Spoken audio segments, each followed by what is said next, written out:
Bonjour, c'est la 57e revue de la semaine, ça en fait quand même déjà un paquet. Là, comme vous me voyez, je rentre de la Guyane. Je suis rentré mardi matin, donc j'en ai encore pour 4-5 jours pour éponger le décalage horaire. Le décalage horaire, c'est ni une souffrance ni rien du tout, simplement comme on est décalé, on n'a pas sommeillé au bon moment et on n'est pas éveillé au bon moment. Et pour un homme politique qui fait des discours, c'est un grand problème parce qu'à tout moment, vous pouvez avoir un blanc, vous ne vous rappelez même plus de quoi vous êtes en train de parler. Mais ça revient vite, ne vous inquiétez pas. Voilà, aujourd'hui on a préparé la revue de la semaine et en même temps il y avait une équipe de France 3 qui filmait parce que dimanche je vais à France 3 et qu'il leur faut des images de l'activité dans la semaine. Mais l'activité, ça ne fait pas sur un claquement de doigts qu'on le fait. Alors cette semaine, l'activité, c'est des choses comme celle-là. Il y a beaucoup de choses qui sont institutionnelles. Tout à l'heure, je dois aller à Matignon. Aujourd'hui, c'était la niche parlementaire de nos camarades communistes. Donc on a mis notre point d'honneur à être là par roulement. Vraiment, voilà. Donc c'est une journée agitée. Bon, allez, on bosse. Générique.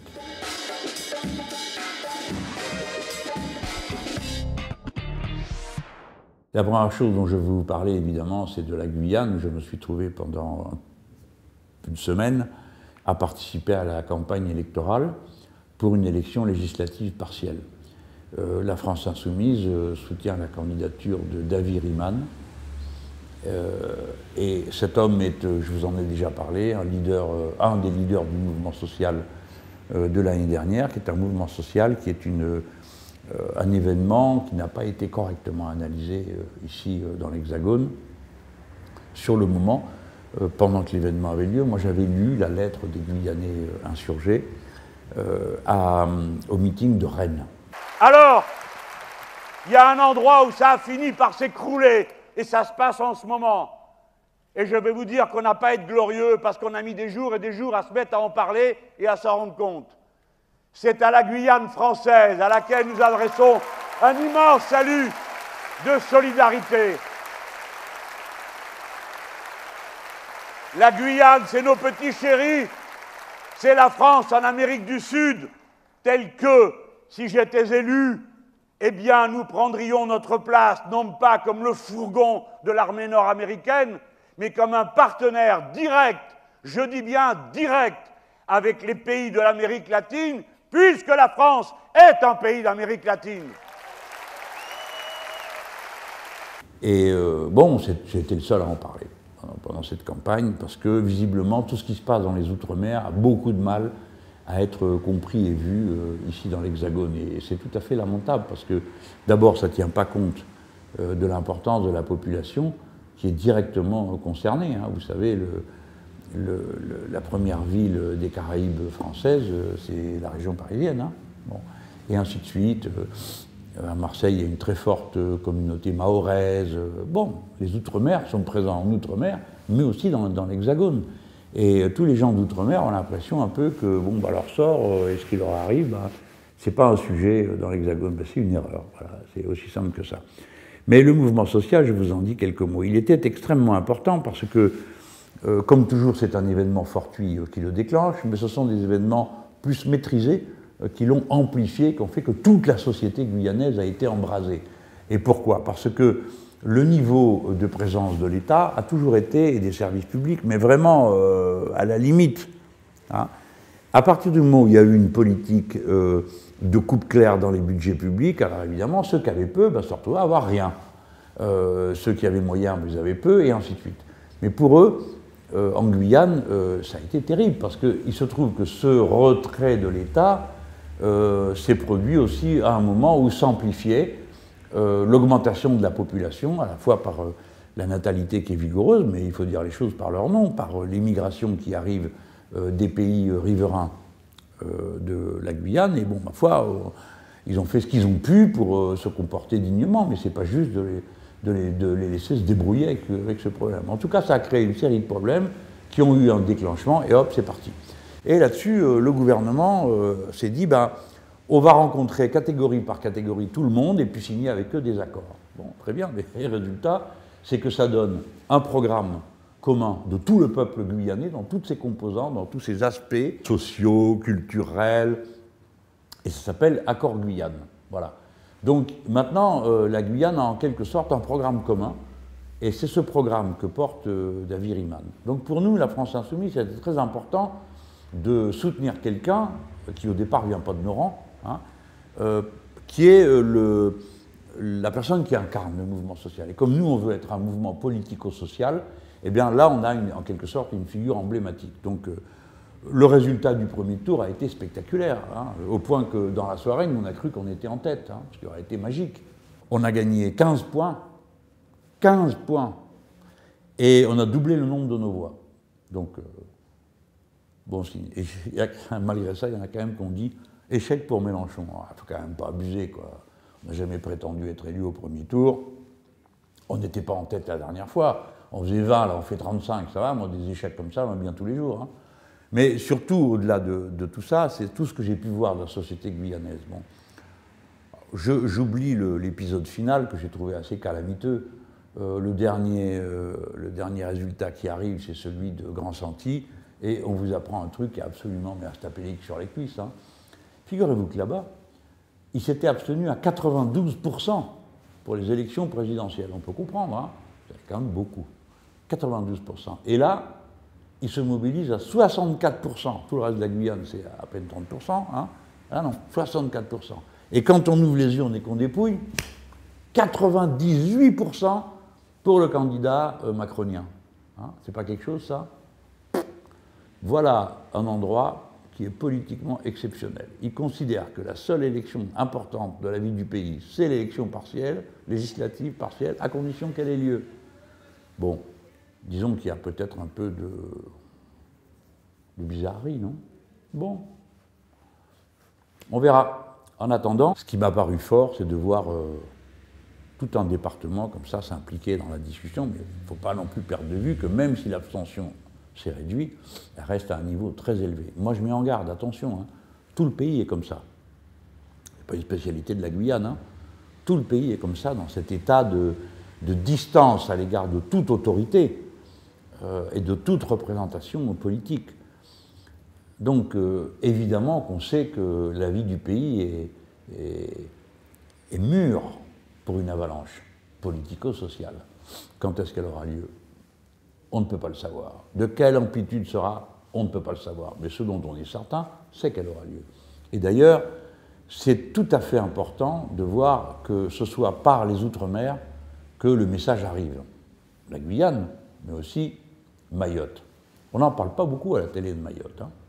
Mais Mayotte, hier, ils ont fait une manif, ils étaient 20 000 d'après les organisateurs, mais je ne vais pas prendre leur chiffre, on va prendre le chiffre de la police, qui, lui, n'a vu que 8 000 personnes. Ben, 8 000 personnes à Mayotte rapportées à la population, c'est à peu près comme si dans l'Hexagone, on avait fait une manif avec 1 million de personnes.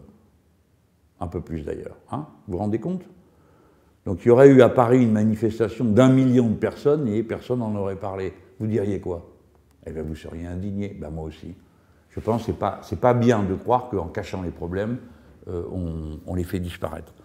Mayotte aussi est dans une situation qui est terrifiante, de difficultés sociales, de panne du service public, et évidemment tout ça aussi sous les chocs d'une poussée démographique qui est absolument incontrôlée et qui résulte de l'immigration massive depuis les Comores vers Mayotte française. Bon.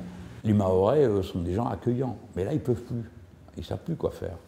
Et moi je trouve que ce qui n'est pas juste, c'est qu'ici en métropole, on regarde ailleurs sans se poser la question de savoir comment on peut donner le coup de main. C'est pas juste que ce soit Mayotte toute seule qui porte le poids de cette histoire. C'est à nous tous de le prendre en charge. Alors, sinon, c'est pas la peine d'aller faire des leçons aux Italiens, aux Grecs et tout le reste.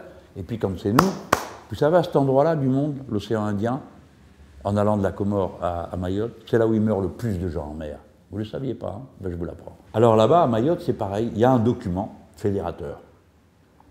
Ce sont les maires, les élus de Mayotte, qui ont écrit un document. On en est là-bas 3 semaines de grève générale, hein? Vous vous rendez compte? Beaucoup qui me regardent la revue de la semaine vont l'apprendre parce que c'est moi qui le dis. Il y a un document commun, c'est les élus, et ils disent voilà, on a besoin de ci, on a besoin de là. J'ai fait une intervention à la tribune de l'Assemblée nationale, donc vous pourrez trouver en bas le lien parce que je résume la situation. Ce que je voulais vous dire à propos des départements d'outre-mer, c'est que vous autres qui m'écoutez, vous ne devez pas regarder les outre-mer comme une espèce de bizarrerie folklorique. L'outre-mer a toujours été annonciateur, d'accord, a toujours exprimé les choses plus fort qu'ailleurs, parce que la situation de ces outre-mer, c'est que partout, en quelque sorte, les sociétés sont en construction. Alors on a celles qui sont les plus anciennement construites, la Martinique, la Guadeloupe, la Réunion, où il y a eu des batailles très dures pour obtenir la départementalisation par des dirigeants révolutionnaires, hein, que ce soit Aimé Césaire ou Paul Vergès à la Réunion. Et leur revendication, en fait, elles voulaient dire une chose, c'est égalité. Hein. Et c'est grâce à leur action que se sont construites des sociétés maintenant qui sont des sociétés complexes et qui souffrent des mêmes problèmes que la métropole, sauf que c'est ample parce que ce sont des situations insulaires. Pas en Guyane, évidemment, qui n'est pas une île, contrairement à ce que croit le président de la République, de même que l'île de France n'est pas une île en réalité, ça s'appelle île, mais ce n'en est pas une. Hein. Il faut le dire à M. Macron qu'il n'allait pas dire une bêtise, après on a tous l'air bêtes. Mais la Guyane est une société plus récente, d'une certaine façon, la Guyane telle qu'elle est aujourd'hui, hein, car en réalité, son peuplement est très ancien. On y trouvait d'abord des Amérindiens, et puis ensuite on a trouvé les esclaves en fuite du Suriname qui sont venus là, et qui constituent les populations qui habitent dans la forêt. Et les deux ont été mis en contact l'une avec l'autre, les Amérindiens et ce qu'on appelle les populations Bushinengue, mais qui en réalité sont les populations qui habitent dans la forêt. Et ensuite sont arrivés les autres, enfin bon, et puis à la fin, il y a le centre spatial de Kourou, maintenant il y a aussi les Russes qui sont là, mais il y a des Mongs qui ont été amenés là après la guerre en Indochine. Donc c'est une population très composite. Et il faut à la fois tenir compte des spécificités qui sont totales, hein, et de ce qu'on a en commun. Il faut travailler avec les deux. Mais le commun ne peut pas effacer le spécifique. Le croire, c'est absurde. Hein. Alors, pour moi, ça m'amène à me concentrer sur la question des Amérindiens. Autrement dit, les Indiens des populations autochtones, des peuples premiers, qui vivent sur le territoire de la République française et que la République française, pour des raisons que je comprends parfaitement, a décidé que ce n'était pas possible de leur donner des droits particuliers parce que la République est une et indivisible. Mais je voudrais rappeler que l'unité et l'indivisibilité de la République, ça concerne son peuple. Or, le peuple amérindien est constitué sur des bases différentes que celles sur lesquelles s'est constituée la nation française. Dans ces conditions, on doit conclure qu'il y a plusieurs peuples en Guyane. Mais ce n'est pas une idée nouvelle, hein. On a fait pareil pour la Nouvelle-Calédonie. On a reconnu qu'il y avait plusieurs peuples et qu'il y avait un fait colonial. Les Kanaks n'ont jamais demandé aux Français de débarquer là et de prendre les terres. De la même manière, les Amérindiens n'ont rien demandé à personne. Et de même, les populations d'esclaves en fuite qui voulaient la liberté. Bon, nous sommes obligés de considérer tout ça et de le traiter en essayant évidemment à la fois de respecter les droits individuels inaliénables. Hein, pas question qu'on dise ah ben, telle population, ils n'ont pas besoin des droits de l'homme. Non, non, si, ils en ont besoin. Et ils ont besoin de la loi, s'ils le veulent, l'application des droits individuels. Que la loi protège. Moi, je suis pour ça. C'est pas discutable, ce point-là. Alors après, le reste, bien sûr, que la diversité culturelle suppose le respect des pratiques, des traditions, des habitudes. Bon, tout ça doit être pris en compte. Ça ne peut pas être rayé comme ça avec une gomme. Tchouf, ça n'existe pas. Et au revoir et à la prochaine. Parce qu'on sait ce que ça veut dire, cette forme de négation. Ça conduit à quoi ben, par exemple, au fait qu'on a des vagues de suicides des jeunes Amérindiens. C'est terrifiant, un truc pareil. Voilà, une vague de suicides, ce n'est pas un ou deux, hein, c'est un certain nombre. Pour les familles, c'est une grande source d'angoisse. Hein. Grande source d'angoisse, parce que le suicide des jeunes, c'est pas souvent que ça prend une forme de vague pareille. Alors avant, c'était dans les régions les plus reculées. Maintenant, c'est jusqu'à la côte. Quand je dis reculé, ça ne veut pas dire que c'est reculé, c'est physiquement reculé, parce qu'elles sont où il n'y a pas de route, où on n'accède que par le fleuve, ou en hélicoptère. Ça, c'est la spécialité des visiteurs du coin. Ils arrivent avec l'hélicoptère, ils repartent. Bon. Voilà. Donc nous autres, à la France Insoumise, on a décidé qu'on allait s'occuper des Amérindiens. Et le simple fait que je vous dise là qu'on va s'occuper des Amérindiens, ça fait que l'état-major de Macron va se dire « Ah tiens, Mélenchon a l'intention de regarder avec ses amis les Amérindiens, faisons-le avant lui. » Eh bien, tant mieux. J'espère que la jalousie sera un moteur d'action plus puissant que ne l'est la compassion, puisqu'apparemment, ça leur fait ni chaud ni froid qu'il y ait une vague de suicides, que des gens soient très malheureux, et ça n'a pas l'air de les atteindre. Je suis allé dans une tribu, mais qui n'était pas au milieu de la forêt, mes amis. Au milieu de la forêt, je pourrais dire, bah, faut y aller.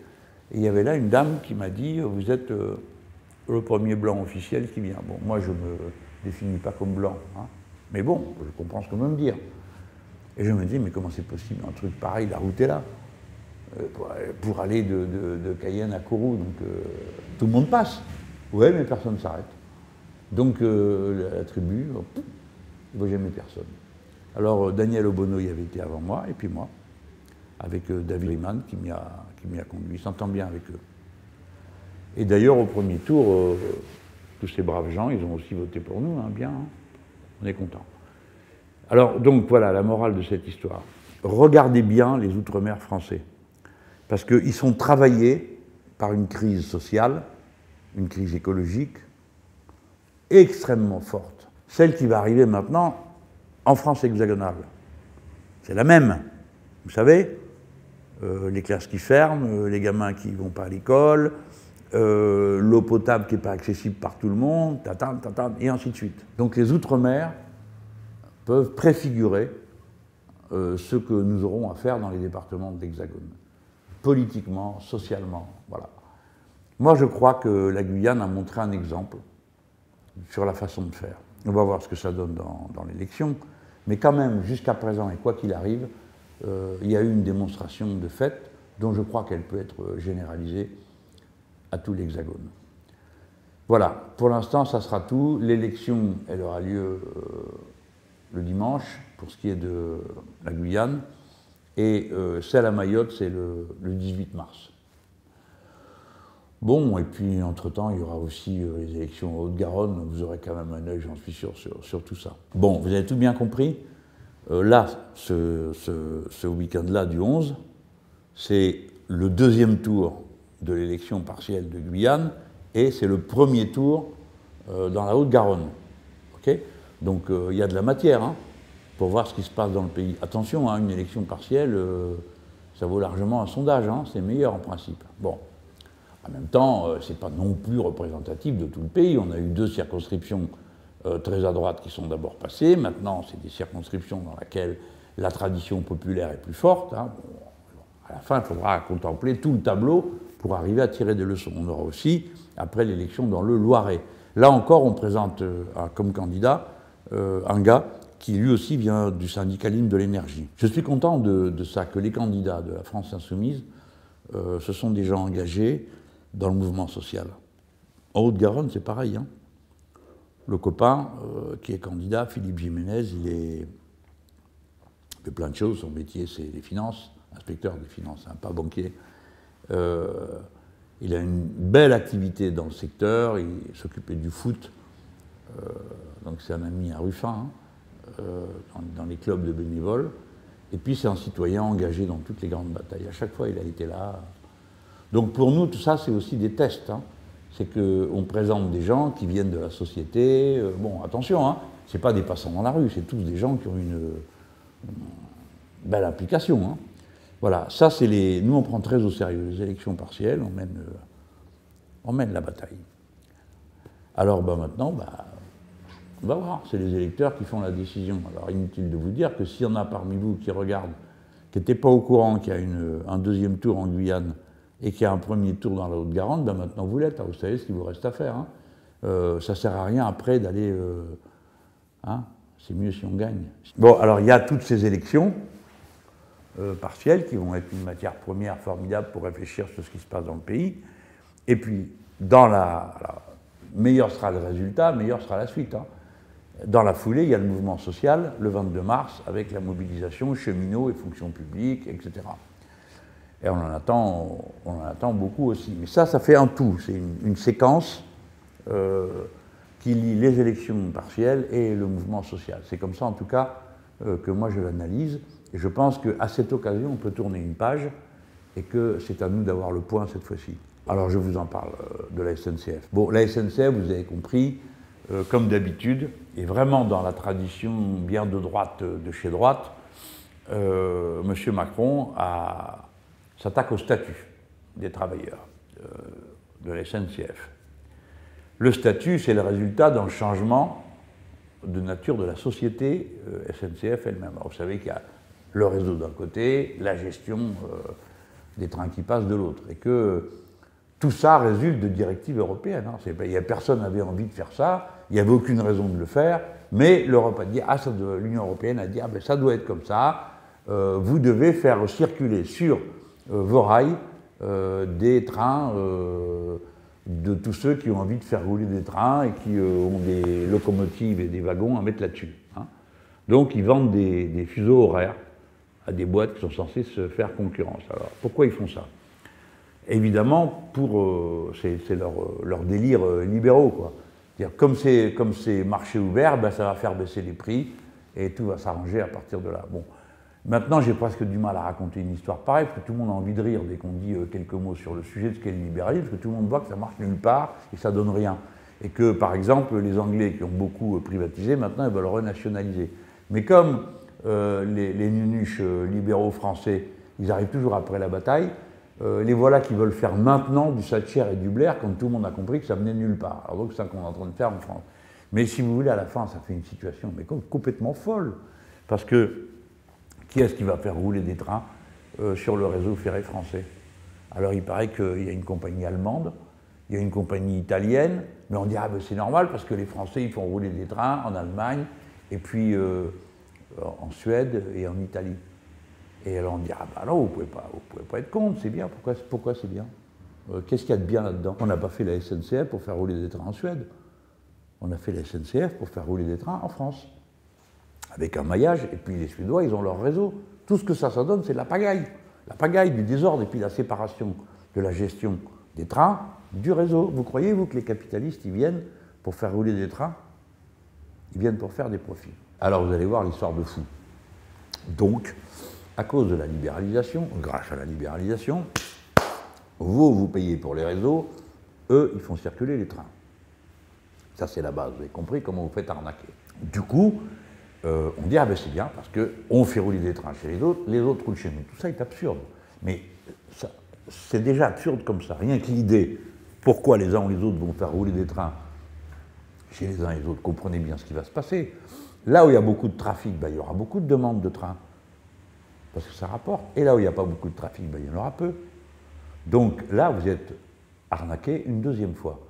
Parce que là où il n'y avait pas beaucoup de trains, avant, comme il y avait une péréquation qui se faisait à l'intérieur de la SNCF, ben, il y avait quand même des trains. Là, ça ne va pas être possible. Parce qu'on va dire, ah, mais ça déséquilibre tous les comptes, pas possible, il ne passe personne sur cette voie, salut, on ferme. Et puis ailleurs, ben, regardez, ça marche, la preuve, il y a des Suédois et des Allemands qui sont là, une histoire de fou. Alors là où ça, le pompon arrive, c'est quand vous trouvez parmi ceux qui installent des compagnies privées pour rouler sur les rails publics, en compétition avec la SNCF publique. Vous grattez, qu'est-ce que vous trouvez? La Caisse des dépôts et consignations, c'est-à-dire un autre organisme public français. Et même maintenant, écoutez bien ça, le sommet, le pompon, une des entreprises qui appartient à la SNCF, qui vient en compétition avec la SNCF pour rouler sur les fuseaux. Quel essence de tout ça? Quel gâchis d'argent, de compétition, qui servent à rien. Pourquoi faire tout ce trafic? À quoi ça sert? À rien. Alors, s'il y a une finalité, évidemment, c'est de faire du fric, mais du point de vue de l'utilité sociale, du point de vue de l'intérêt général, tout ça ne va rien rapporter. Au contraire, les billets de train vont être plus chers, il y aura moins de trains, il y aura plus de lignes de chemin de fer de fermées, et par-dessus le marché, ils auront détruit le statut des cheminots. Mais il ne faut pas croire que c'est les cheminots qui sont responsables de la situation, c'est quand même ça qui est incroyable. C'est ni les cheminots, ni leur retraite, ni leur paye. Or, pourtant, c'est ce que veut faire Macron. Il a fait cette comparaison, vous avez vu, abominable. Il dit quoi? Il y a des paysans qui vivent avec 350 €, et puis moi je ne vais rien dire pour les cheminots. Ben, non, en effet, tu ne vas rien dire pour les cheminots, parce que ça n'a rien à voir. et que c'est juste une opération pour opposer les uns aux autres. Parce que si vous voulez que les paysans vivent mieux, eh ben, vous savez très bien par quel bout vous devez prendre le problème. Il ne faut pas faire l'accord de Mercosur qui va tuer toute la filière bovine. Il ne faut pas faire l'accord de libre-échange avec le Canada qui va tuer toutes sortes de filières, etc., etc. Mais c'est certainement pas de changer le statut de la SNCF qui va améliorer la condition de vie des paysans. Franchement, ils se moquent de nous, non? Avec un argument pareil, à supposer que ce soit un argument. Donc c'est très traditionnel de droite, c'est opposer les uns aux autres. Et là, bon, là, on essaye d'opposer les cheminots à tout le reste du pays. Moi, mon pronostic, c'est que ça ne marche pas. C'est-à-dire que les gens ne sont pas d'accord pour considérer que c'est les cheminots qui sont responsables de la situation. J'ai trouvé vil de dire voilà, ils gagnent ceci, ils gagnent cela, alors que ce n'est pas vrai. Vil de dire ah ben ils ont des vacances sans arrêt, alors que ce n'est pas vrai. Et vil d'opposer leur départ à la retraite comme si c'était rien de mener une vie de cheminot, comme si c'était pas beaucoup de sacrifices, beaucoup de week-ends passés loin de sa famille, beaucoup de nuits hors de chez soi. C'est pas rien comme métier. Hein. Faut pas croire que c'est juste monter dans un train et puis quoi? Ben, faut le conduire le train. Hein. Puis des fois ça roule drôlement vite, mais même les autres. Il faut en passer des heures. Non, c'est pas bien ce qu'il a fait là. Pas bien du tout. C'est mesquin. Mais réfléchissons d'abord au problème global. Qu'est-ce que la libéralisation et la privatisation apportent à la société? Là, je viens de vous faire la démonstration. Elle n'apporte rien. Sinon que ça va plus mal après qu'avant. Parce que la libéralisation, ça repose sur un mythe que le marché va tout seul mettre en équilibre dans la société, la demande et l'offre, et que parfois à partir de là, l'argent va être correctement distribué. Voilà. Voilà. C'est ça leur idée. C'est fou. Ça ne marche pas, mais alors ça marche dans aucun domaine, et pourtant ils veulent mettre ça dans tous les domaines. Ça m'amène à vous parler d'un sujet que peut-être vous avez déjà repéré dans mes prises de position. Vous aurez dans les liens à la fin un lien avec mon blog sur la question des barrages. Bon, c'est pas la première fois que j'en parle, hein. Mais vous savez que les barrages, c'est pareil, ils vont les privatiser. Vous entendez, les gens, ils veulent privatiser les barrages. Vous pensez qu'il y a un seul capitaliste qui se dit, tiens, je vais acheter un barrage parce que j'aimerais bien mettre un peu de béton pour le consolider, pour l'améliorer. Non, ils viennent là pour faire du fric. Donc, la privatisation des barrages, c'est une idée qui vient de l'Union européenne. Les Français, même de droite, ont freiné les cas de fer tellement c'est absurde. Il faut se rendre compte que c'est 80% de la ressource énergétique non nucléaire dans notre pays, c'est les barrages. Et puis, c'est un instrument de régulation du circuit électrique, parce que quand il faut faire varier les quantités d'électricité qui circulent pour que ce qui sort et ce qui rentre soit toujours au même niveau, c'est pas le nucléaire qui sert à faire ça, parce que le nucléaire, pour arrêter une usine, ça ne se fait pas en un claquement de doigts, tandis qu'un barrage, on appuie sur un bouton et 20 minutes après, c'est fini. Ça ne produit plus. Donc jusqu'à présent, on fait l'équilibre électrique du réseau français grâce aux barrages et à leur souplesse. Sans oublier qu'un barrage, c'est des fois plusieurs barrages. Ça peut paraître bizarre, mais par exemple, il y a 4 ans maintenant, je crois, en 2014, je suis allé dans les Hautes-Pyrénées au barrage de Pranières. Alors là, c'était 4 barrages dans réserve d'eau, on va dire, dans la montagne, et ils amènent l'eau sous une pression au maximum, et cette eau qui arrive, elle est moulinée 5 fois. Qu'est-ce qu'ils vont faire? Ils vendent 5 barrages, 5 usines différemment, ou à un seul acquéreur? Ben, je vous laisse deviner. Bon, il faut faire attention avec cette affaire, parce que c'est de cette usine que sort l'électricité pour la centrale du Blayais. Elle, c'est une centrale atomique. Alors elle est au bord de la Gironde, comme ça, si jamais il y a un dégât, c'est maximum pour tout le monde. Mais en attendant, c'est de là que vient l'électricité si jamais il y a un problème à cette centrale pour sauver la centrale. Donc c'est des questions complexes, mais pas si compliquées que ça. Et ça permet de comprendre que c'est aberrant de vendre des barrages. Aberrant parce que le capital ne vient pas là pour arranger les barrages, il vient pour faire du profit. Or, les barrages, ils commencent à être à la limite d'âge. Donc c'est le moment où il faut investir pour les remettre d'aplomb, être certain qu'il n'y ait pas de problème avec eux. Et puis il y a plein de conséquences. Je vous donne un exemple. Aujourd'hui, sur le réseau, on dit bah, il est en surcharge, il faut baisser. Baisser la production. Alors, toc-toc, il y a les régulateurs qui font ça. Ils arrêtent tel barrage, on ralentit tel autre, etc. EDF s'en fiche, c'est un système global. Mais demain, si vous avez une boîte privée qui est là-bas, à Pranières, on va lui dire, monsieur, il faut baisser le... faut débrancher parce qu'il y a trop d'électricité. Eh bien, le gars, il va dire, mais moi, pourquoi je l'ai débranché? Vous pouvez me dire pourquoi je l'ai débranché? Moi, je perds de l'argent si je débranche. Donc, si vous voulez que je débranche, vous payez ce que j'aurais dû produire à ce moment-là. D'accord? On paiera donc pour de l'électricité non produite. C'est sûr.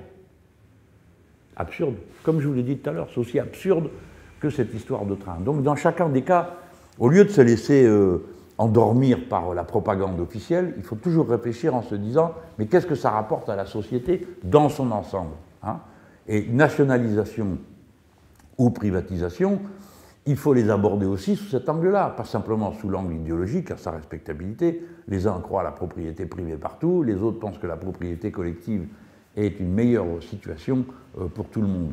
Mais concrètement, d'abord, demandons-nous à quoi ça sert?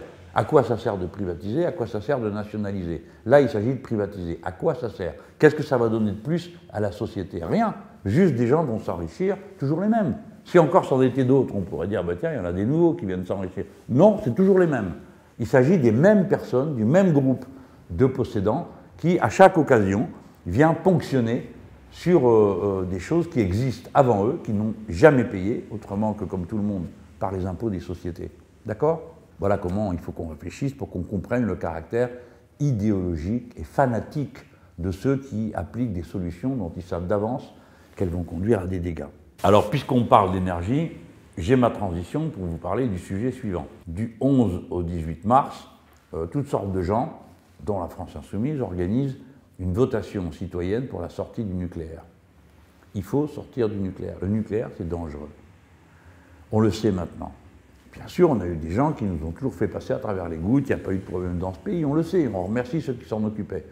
Mais ce n'est pas raisonnable de continuer, alors que les incidents se multiplient, alors que le nombre de réacteurs qu'on doit fermer dans une année est de plus en plus important, et alors que le coût économique du nucléaire est considérablement plus cher que n'importe quoi d'autre. Parce que d'habitude, ils comptent juste ce que coûte de produire. Non, non, il faut aussi compter ce que ça coûte de stocker des déchets nucléaires pendant 20 000 ans. 20 000 ans, à supposer qu'on soit encore là dans 20 000 ans, les êtres humains sur cette planète, eh bien, il faudra continuer à payer pour stocker les déchets nucléaires de maintenant. Vous savez aussi bien que moi que ça n'aura pas lieu. C'est pourquoi d'ailleurs, c'est si irresponsable d'organiser un projet comme Bure qui consiste à aller mettre des déchets nucléaires sous terre, en disant comme on ne les voit plus, on peut les oublier. Qu'est-ce qui va se passer dans 10 000 ans, 5 000 ans, 3 000 ans? D'accord? Il y en a pour 20 000 ans avec ce truc-là. C'est pas raisonnable de mettre ça en sous-sol en disant j'espère qu'il ne se passe rien. Et dans le sous-sol, d'y mettre par exemple, il y a des routes, elles sont goudronnées, ça prend feu cette affaire. Et les conditionnements des produits qu'on met là-dedans, il y a un goudron, machin chaud, un peu spécial, mais comme c'est un produit qui est chaud, ben là aussi il y a un risque d'incendie. Qu'est-ce qu'on ferait s'il y avait un incendie? Vous savez comme moi qu'il y a une catastrophe dans ce cas-là. Bon, donc, le nucléaire n'est pas raisonnable. Ça a bien fonctionné, encore une fois. Mais maintenant, ce qui est totalement irresponsable, c'est de faire comme si on ne savait pas. Et c'est pourquoi d'ailleurs la votation citoyenne, elle commence le 11 mars, parce que le 11 mars, c'est l'anniversaire du début de l'accident de Fukushima, qui est l'accident nucléaire qui n'est toujours pas terminé. Je le dis à ceux qui pourraient croire que cette affaire a réglé. Non, elle n'est pas réglée, on continue encore à voir de la matière radioactive en quantité considérable se déverser dans la mer. Alors on peut toujours dire, bah, la mer est immense, peut-être bien, mais on a toujours commencé par dire qu'il y avait de la place. L'air, alors ça aussi, l'air c'est immense. Hein. Pourtant maintenant, c'est les pics de pollution continuels partout.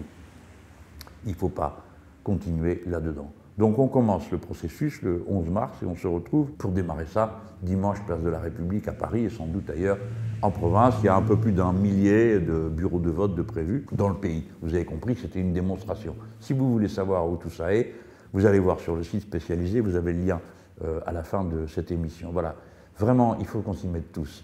Si vous manquez d'arguments, eh bien, il vous suffit de regarder sur le site. On a répondu à toutes les questions qui viennent d'habitude. Est-ce que c'est moins cher? Est-ce que c'est vrai qu'on est indépendant parce qu'on a du nucléaire? Est-ce que c'est vrai que c'est l'énergie la plus sûre? Est-ce qu'on peut arrêter le nucléaire et passer à autre chose? Évidemment pas sur un claquement de doigts, hein. Mais on sait qu'on doit passer à autre chose et combien de temps ça prendra. Alors, il vaut mieux commencer tout de suite plutôt que de sans arrêt reporter la décision, de sorte que petit à petit, on arrive à un point où soit les centrales vont devenir horriblement dangereuses, soit il va falloir arrêter sans crier gare. Et il y a pendant la durée du quinquennat de M. Macron, presque une vingtaine de réacteurs qui arrivent en fin de cycle de 40 ans, Et donc il faut les remettre d'aplomb. Et pour les remettre d'aplomb, il y en a pour 100 milliards. Hein. Je sais ce qu'ils veulent faire, c'est nous amener comme ça, petit à petit, au moment où on n'a plus d'autre choix que de sortir les 100 milliards et de les mettre là plutôt que dans les énergies alternatives. Alors les gens, il faut vraiment se mobiliser. Hein, et ça se passe du 11 au 18 dans les bureaux de vote de la votation citoyenne pour la sortie du nucléaire. Bon, allez, je vous dis au revoir. Si ça vous a plu, vous mettez les petits pouces bleus, parce que ça nous monte en tendance. Si vous n'êtes pas abonné et que vous découvrez ça, abonnez-vous parce que ça donne du courage pour continuer. Et puis surtout, ça nous donne un média particulier. Hein. J'ai la chance d'être un homme politique qui n'a pas besoin d'autres médias que les siens pour s'exprimer. Au point d'ailleurs que j'envisage de me passer de tous les autres. Parce que ça n'est que des désagréments pour moi. Alors bon, je réfléchis. Je vous dis rien, ne vous inquiétez pas.